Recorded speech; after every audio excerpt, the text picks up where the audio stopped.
អាយឧត្តមឧបនាយករដ្ឋមន្ត្រីសៃសំអាល់ចូលរួមអបអរសាទរដល់និស្សិតកម្ពុជាដែលទទួលបានអាហារូបករណ៍បន្តការសិក្សាថ្នាក់បរិញ្ញាបត្រជាន់ខ្ពស់នៅប្រទេសបារាំង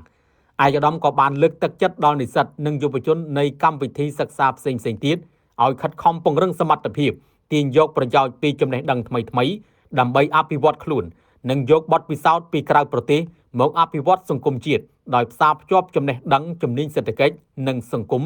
ទៅនឹងការអភិវឌ្ឍតំបន់មូលដ្ឋានក្នុងពិធីប្រគល់អាហារូបករណ៍ដល់និស្សិតឆ្នើមផ្នែកសេដ្ឋកិច្ចពីររូបទៅបន្តការសិក្សាថ្នាក់បរិញ្ញាបត្រជាន់ខ្ពស់នៅប្រទេសបារាំងដែលធ្វើឡើងនៅសាកលវិទ្យាល័យភូមិន្ទនីតិសាស្ត្រនិងវិទ្យាសាស្ត្រសេដ្ឋកិច្ចនាថ្ងៃទី17ខែសីហាឆ្នាំ2026អាយឧត្តមឧបនាយករដ្ឋមន្ត្រីសៃសំអាល់រដ្ឋមន្ត្រីក្រសួងរៀបចំដែនដីនគរពាណិជ្ជកម្មនិងសំណង់បានកោតសរសើរនិងចូលរួមអបអរសាទរដល់និស្សិតឆ្នើមទាំងពីររូបទទួលបានអាហារូបករណ៍ទៅបន្តការសិក្សាថ្នាក់បរិញ្ញាបត្រជាន់ខ្ពស់នៅប្រទេសបារាំងដែលនេះជាសមិទ្ធផលដ៏ល្អប្រសើរនិងជាជោគជ័យមួយក្នុងជីវិតសិក្សារបស់ខ្លួនជាមួយនេះអាយឧត្តមឧបនាយករដ្ឋមន្ត្រីក៏បានថ្លែងអំណរគុណដល់ឪពុកម្ដាយនិស្សិតទាំងពីររូបដែលអាចនិយាយបានថាជាដៃគូក្នុងជីវិតដ៏ល្អសម្រាប់កូនបានបង្កលក្ខណៈល្អប្រសើរនិងជំរុញឲ្យកូនមានលទ្ធភាពនិងសមត្ថភាពក្នុងការទទួលបានលទ្ធផលល្អប្រសើរនៅពេលនេះអាយឧត្តមឧបនាយករដ្ឋមន្ត្រីសៃសំអាល់បានលើកទឹកចិត្តដល់យុវជនកម្ពុជាទាំងអស់ខិតខំប្រឹងប្រែងបង្កើនសមត្ថភាពចំណេះដឹងរបស់ខ្លួននិងសម្រិតសម្រាំងយកមុខវិជ្ជាណាមួយឲ្យចំគោលដៅដែលប្រទេសជាតិត្រូវការនាពេលអនាគតទន្ទឹមនេះអាយឧត្តមឧបនាយករដ្ឋមន្ត្រីបានផ្ដាំផ្ញើដល់និស្សិតទាំងពីររូបដែលនឹងត្រូវទៅបន្តការសិក្សានៅប្រទេសបារាំង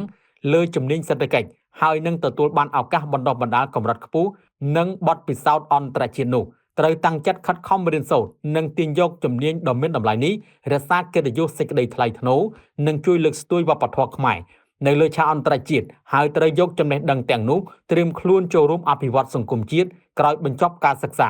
ក្រៅពីនេះអាយឧត្តមឧបនាយករដ្ឋមន្ត្រីសៃសំអាល់ក៏បានជំរុញឲ្យរួមគ្នាគិតគូរអំពីការបង្កើតបរិយាកាសល្អប្រសើរនៅសាលារៀនដើម្បីធ្វើឲ្យមនុស្សចង់ទៅរៀនចង់ចេះចង់ដឹងដែលរួមចំណែកក្នុងការបង្កើតធនធានមនុស្សនៅកម្ពុជាការរៀបចំយន្តការសម្របសម្រួលការផ្ដល់អាហារូបករណ៍និងការកសាងខឿនសេដ្ឋកិច្ចជាតិនឹងរួមគ្នាផ្លាស់ប្ដូរផ្នត់គំនិតថ្មីសម្រាប់ជាឧត្តមប្រយោជន៍ជាតិនាពេលបច្ចុប្បន្ននិងអនាគតជាមួយនេះក្រសួងរៀបចំដែនដីនគរពាណិជ្ជកម្មនិងសំណង់នឹងចូលរួមរៀបចំក្រុងប្រែក្លាយឲ្យទៅជារដ្ឋស៊ីវិល័យដោយផ្ដើមលើការរៀបចំលំហសាធារណៈនិងសាលារៀនឲ្យមានថ្នាក់រៀនស្អាតបន្ទប់ទឹកទីធ្លានិងអាហារដ្ឋានសមរម្យដើម្បីបង្កើនគុណភាពអប់រំនៅកម្ពុជា